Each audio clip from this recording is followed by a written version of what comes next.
Hai, halo semuanya. Assalamualaikum warahmatullahi wabarakatuh. Selamat datang di YouTube channel gue. Kali ini dalam konten bahas literasi. Dan literasi yang ingin gue bahas pada kesempatan kali ini adalah Madilo.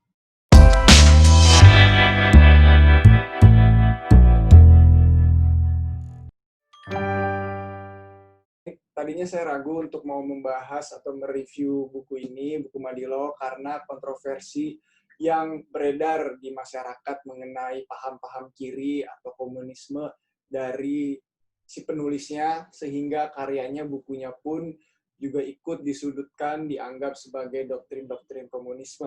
Padahal jika kalian membaca dengan seksama, buku ini sama sekali tidak mengajarkan paham komunisme. Bahkan tokohnya pun, yaitu Tan Malaka sendiri, itu juga sebenarnya masih dipertanyakan paham komunismenya, atau tokohnya sebagai seorang PKI itu masih dipertanyakan. Biarpun dia sempat menjadi ketua PKI, tetapi dia keluar karena mempunyai konflik dan perbedaan pendapat, perbedaan pemikiran dengan mayoritas orang-orang PKI, termasuk juga dengan sosok petinggi PKI yaitu Aidit. Tan Malaka ini bersitegang dengan Aidit sehingga Tan Malaka itu keluar. Artinya Tan Malaka ini sebenarnya juga sudah tidak setuju dengan paham-paham komunisme. Bahkan banyak tokoh-tokoh di Indonesia juga yang mengatakan bahwa Tan Malaka ini bukanlah orang atau tokoh PKI gitu. Pemikiran dia itu sudah berbeda dengan paham-paham komunisme. Tapi terlepas dari paham kiri atau kanan, atau komunisme atau bukan, yang jelas dia sudah menulis sebuah karya, satu buah buku, yang dimana buku ini bisa kita review, bisa kita kaji, bisa kita telaah.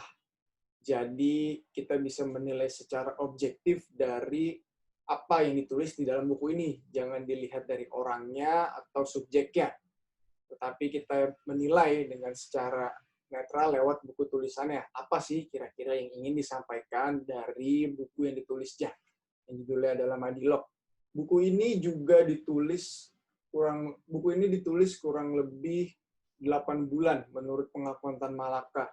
Dan yang saya saluti dari penulisan buku ini adalah buku ini tidak memiliki catatan referensi atau daftar pustaka.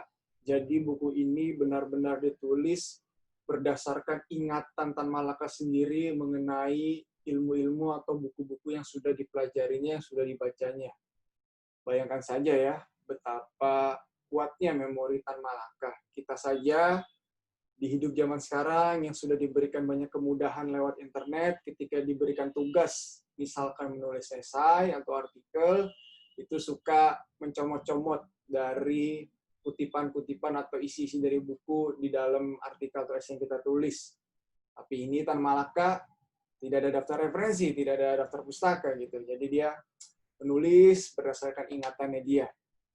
Dan untuk teman-temanku sekalian yang ingin membaca buku Madilog, belum membaca tapi ingin, terus juga belum pernah membaca tentang filsafat atau beberapa tokoh-tokoh filsafat, ada baiknya teman-teman membaca terlebih dahulu sepintas saja pengantarnya, agar ketika membaca Madilog bisa sama frekuensinya, bisa paham. Ya, tokoh-tokoh filsafatnya seperti Friedrich Engels, Hegel, atau David Hume. Nah, itu tokoh-tokohnya itu bisa lah dibaca-baca sedikit pemikirannya apa, karena Tan Malaka sendiri banyak menyebutkan tokoh-tokoh tersebut beserta paham-paham atau pemikiran dari tokoh-tokoh tersebut di dalam bukunya.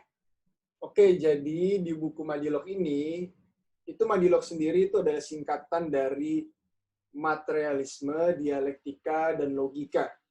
Jadi menurut Tan Malaka, bangsa Indonesia, rakyat Indonesia, itu bisa maju, bisa merdeka, jika sudah memiliki dasar-dasar dari ketiga ini, yaitu materialisme, dialektika, dan logika. Jadi niatnya Tan Malaka atau visinya Tan Malaka untuk menulis buku ini, itu adalah untuk menyadarkan masyarakat Indonesia untuk mendorong, memicu semangat rakyat Indonesia untuk mau terbebas dari penjajahan lewat pemikiran-pemikiran yang benar gitu menurut Tan Malaka. Jadi pemikiran itu harus ada unsur materialismenya, dialektikanya, dan logikanya. Jadi menurut Tan Malaka, pada saat buku ini ditulis, rakyat Indonesia itu kebanyakan mengandalkan kekuatan-kekuatan gaib atau percaya atau memiliki perspektif tentang tentang apa yang terjadi sekarang ini, apa yang terjadi di Indonesia itu adalah karena pengaruh dari kekuatan alam semesta yang apa ya, semacam mungkin bisa jadi kutukan, pokoknya berbau-bau tentang alam gaib lah. Nah, ini yang disebut oleh Tan Malaka sebagai logika mistika. Nah, inilah yang harus di-upgrade gitu.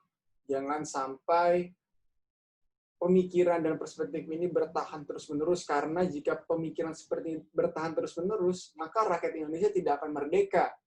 Jadi ketika penjajah datang, rakyat Indonesia dijajah, ditindas, pandangan orang Indonesia tuh, udahlah kita terima aja, ini mungkin hukuman, mungkin azab, ini mungkin serangan gaib, ada kehendak dari yang gaib. Ya maksudnya tidak hanya berhenti sampai di situ gitu. Maksudnya tetap ada ikhtiar, upaya-upaya yang harus dilakukan untuk bisa mengubah keadaan menjadi lebih baik lagi. Nah, Tan Malaka ini mendorong untuk seperti itu. Lewat apa? Lewat pemikiran-pemikiran yang disampaikan olehnya melalui bukunya. Logika mistika ini nanti manifestasinya berupa seperti sesajen, gitu. Jadi ketika sedang sengsara hidupnya, misalkan sedang dijajah nih oleh Belanda, terus ditindas, dihukum tanam paksa, itu dia bukannya melakukan perlawanan, tetapi malah pasrah terus memberikan sesajen-sesajen pada makhluk gaib gitu untuk memohon pertolongan dan segala macam lainnya. Nah, ini yang perlu di-upgrade ya, bahwa ya doa penting, doa itu memang harus dilakukan, tetapi kan ada ikhtiar, usaha yang juga harus diiringi dengan doa. Nah, ikhtiar dan usaha itu bisa bisa wujud gitu. Kalau kita punya pemikiran yang mendorong untuk berusaha, untuk melakukan sesuatu gitu. Nah, pemikirannya itu adalah ya tadi, Madilog, materialisme, dialektika, dan logika. Jadi apa sih kira-kira materialisme, dialektika, dan logika menurut Tan Malaka di dalam buku Madilog ini? Apakah materialisme itu diartikan sebagai orang-orang yang suka barang mewah, orang-orang yang suka belanja, atau orang-orang yang matre? Nah, tentunya tidak seperti itu. Nah, ini saya sudah ada sedikit slide tentang materialisme, dialektika, dan logika dari Tan Malaka. Saya akan coba share di sini. Ini adalah slide presentasinya. Kita mulai saja langsung. Nah, ini ada materialisme. Jadi, materialisme itu kita bahas dulu dalam pengertian umum versinya filsuf-filsuf.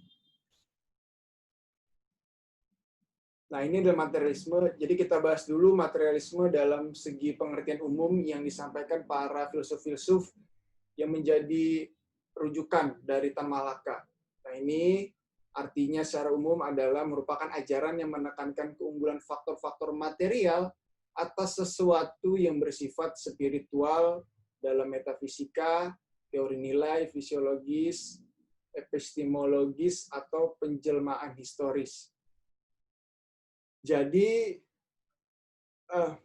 nah untuk aliran yang sangat ekstrimnya dari materialisme itu sampai tidak mengakui atau meninggalkan seluruhnya sifat-sifat metafisika ini. Contohnya adalah karena saya background-nya adalah psikologi, maka saya mengambil contoh lewat fenomena psikologi. Yaitu ada satu orang, misalkan dia stres berat karena mungkin ada permasalahan di kantornya atau ada masalah dengan percintaannya, dengan hubungannya, pokoknya dia stres berat. Nah, kalau orang yang berpandangan materialisme, itu dia murni mengatakan, ya dia stres itu karena memang ada tekanan dari eksternal, memang ada masalah dari eksternal. Jadi tidak ada hubungannya dengan spiritualitas, keimanan, atau religiusitas, atau metafisikanya. Padahal ya manusia itu adalah makhluk yang seimbang gitu antara eksternal dan internal. Jadi internal itu yang bersifat spiritualitas itu juga penting dalam menyaring masalah-masalah yang datang sehingga mampu memanage stresnya dengan baik. Tetapi untuk orang yang berpaham materialisme sangat ekstrim, itu dia tidak percaya dengan unsur-unsur spiritualitas seperti itu, dengan jiwa, dengan metafisika. Ya, kalau contoh lainnya adalah kesurupan. Ya, kalau kesurupan itu bukan karena ditempelin makhluk gaib dalam tubuhnya, tapi karena memang dia depresi berat aja, sehingga dia alam sadarnya itu berubah, jadi alam bawah sadarnya naik dan alam sadarnya itu turun. Jadi fenomena-fenomena yang ada di mata seorang materialisme yang ekstrim itu hanya dipandang sebagai sesuatu yang bisa dilihat secara fisik dan memang itu apa adanya. Jadi tidak ada unsur di balik fisik, tidak ada unsur di balik fisik. Fisik itu yang kebenaran mutlak satu-satunya. Nah, bagi Tan Malaka sendiri bersikap materialis berarti memandang realitas secara nyata dengan memakai ilmu pengetahuan dan bukan dengan kacamata mitos. Ya, artinya memang bahwa materialisme itu cukup penting dalam memandang hal-hal yang fisik, itu cukup penting agar tidak terjebak dalam kacamata mitos. Tetapi yang membedakan antara materialisme Tan Malaka dengan materialisme filsuf pada umumnya, itu juga Tan Malaka mengakui bahwa cara berpikir yang diperkenalkan, yaitu cara berpikir materialisme yang diperkenalkan masa itu, banyak berasal dari Barat yang memang rasional, logis, dan Marxis, tetapi ia menyadari untuk tidak mudah mengikuti ajaran dan dogma dari Barat apa adanya. Jadi perlu dikritisi nih, materialisme dari Barat itu perlu dikritisi. Apakah cocok dengan Indonesia? Apakah cocok dengan kultur sosial masyarakat Indonesia pada saat itu? Jadi yang ditekankan oleh Tan Malaka itu adalah ide atau the power of ideas. Jadi idenya, gagasannya gitu. Bukan dari kekuatan dinamis antara pertentangan antar kelas gitu. Kalau Marxis kan pertentangan antar kelas gitu. Kaum yang lemah melawan kaum yang menindas gitu. Itu kan clash antar kelas. Tapi kalau Tan Malaka bilang ya nggak hanya itu gitu. Untuk melakukan perasaan perubahan sosial itu tidak hanya ada pertentangan class gitu, tapi juga cukup bisa dari kekuatan idenya gitu. The power of ideas. Lanjut. Selanjutnya ada dialektika. Nah, dialektika ini adalah metode untuk memahami perubahan dunia. Jadi, sesuatu itu bergerak maju melalui langkah-langkah yang saling bertentangan. Kenapa? Karena realitas itu relatif dan dinamis. Adapun yang datang akan berpengaruh. Jadi pertemuan dua pemikiran tentang materi pasti akan saling berpengaruh. Maksudnya apa? Ya, maksudnya bahwa kebenaran itu, bahwa fenomena yang ada itu akan selalu berkembang di setiap zamannya sehingga tidak ada kebenaran mutlak. Jadi seseorang itu harus berdialektika untuk bisa mengikuti perkembangan zamannya, untuk bisa mengikuti perubahan-perubahan di situasi lingkungannya. Karena kalau tidak bisa beradaptasi, tidak bisa menyesuaikan, nanti kembali lagi, berarti kita tidak bisa berpikir secara dialektika dan tidak bisa menerima kemajuan dan tidak bisa menerima keterbukaan sehingga kita tidak bisa maju gitu. Indonesia tidak bisa merdeka.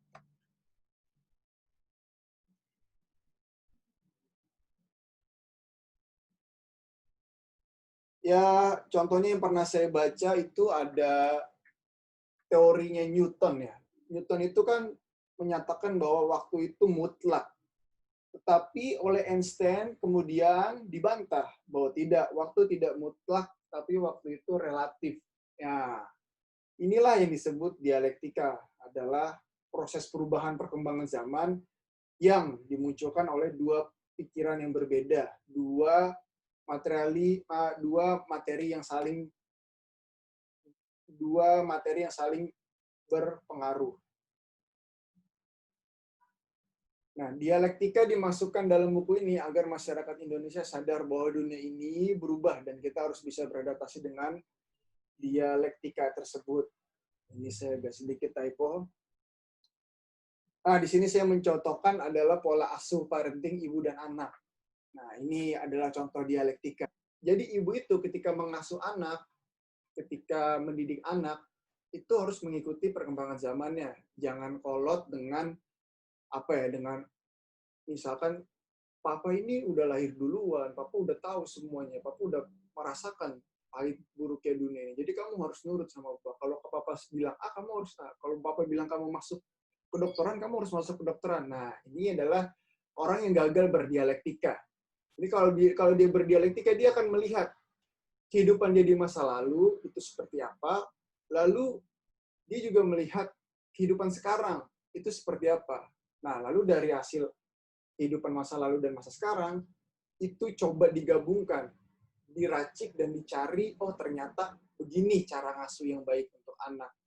Jadi kenapa sekarang banyak orang tua dan anak yang tidak klop, jadi kenapa sekarang banyak orang tua dan anak yang saling berkonflik? Itu karena ya beberapa orang tuanya gagal berdialektika dalam memahami kondisi yang ada. Bahwa sekarang ini zaman selalu berubah. Dulu ketika orang tua kita masih kecil, masih remaja, itu tidak ada sosial media, tidak ada internet yang mudah diakses. Nah sekarang ketika sosial media sudah banyak, internet sudah bisa diakses, berarti ada pola pergeseran yang berubah di situ. Disitulah orang tua harus berdialektika. Jadi ada tesis bertemu dengan antitesis menjadi sintesa. Nah, sintesa inilah yang dipakai. Dan sintesa inilah adalah hasil dari, sintesa inilah adalah pola asuh yang terbaik gitu, yang bisa diberikan anak, hasil dari perbandingan antara masa lalu si orang tua dengan masa sekarang si anak, akan bertemu sehingga bisa menjadi pola asuh yang sangat baik. Selanjutnya ada logika. Logika ialah semacam aturan-aturan baku pemahaman sebagai dasar dari materialisme dan dialektika. Logika adalah cara berpikir anti-mistik dan anti-dogmatik. Logika dipakai dalam situasi pasti, ada standar, ada prosedur dalam berpikir sehingga objektif. Contohnya apa ya? Contohnya misalkan skripsi, nyusun tesis, nyusun disertasi, itu kan ketika kita membuat atau menyusun tesis, itu ada standar-standar acuan yang harus diikuti. Nah, acuan inilah yang kita pakai dengan logika. Jadi logika kita itu sesuai dengan standar aturan, sehingga ada penilaian yang objektif gitu. Ketika menilai tesis, ketika disidangkan, ketika diuji, ada penilaian yang objektif dari logika-logika ini. Jadi ngomongnya nggak ngalur ngidul atau ngomongnya tidak debat kusir, tidak punya pegangan, jadi nggak bisa ketemu, nggak bisa klop. Jadi bagaimana bisa berdialektika, bagaimana bisa bertemu antara dua pemahaman jika masing-masing pemahaman ini memakai pemikirannya yang tidak bisa dinilai secara objektif, gitu, tidak bisa sebanding. Nah inilah logika yang menyamakan, yang mengekualkan dua pemikiran atau beragam pemikiran sehingga bisa bertemu, sehingga bisa dinilai secara objektif. Dan dengan logika ini diharapkan bangsa Indonesia bisa memiliki struktur berpikir yang baik dan analisa yang tajam ketika melihat suatu permasalahan yang datang. Ya, jadi ketika pada zaman buku ini ditulis, sedang ada penjajahan, sedang dijajah bangsa Indonesia, maka dengan logika itu harus bisa mencari cara bagaimana nih caranya agar kita terbebas dari Belanda atau Jepang, bagaimana nih strateginya, bagaimana nih langkah-langkah politik atau langkah-langkah militer yang harus diambil. Nah, itu kan memakai unsur-unsur logika. Oke, jadi itulah dia apa yang saya pahami, apa yang saya pelajari, yang saya tangkap gitu dari buku Tan Malaka Madilog ini, karena terlalu tebal gitu, saya tidak bisa menjabarkan semuanya, seluruhnya, hanya poin-poin itu saja yang bisa sampaikan. Cukup segitu dulu dari saya pada kesempatan kali ini. Semoga bisa mereview buku lain lagi di kesempatan berikutnya. Kurang lebihnya saya mohon maaf. Assalamualaikum warahmatullahi wabarakatuh.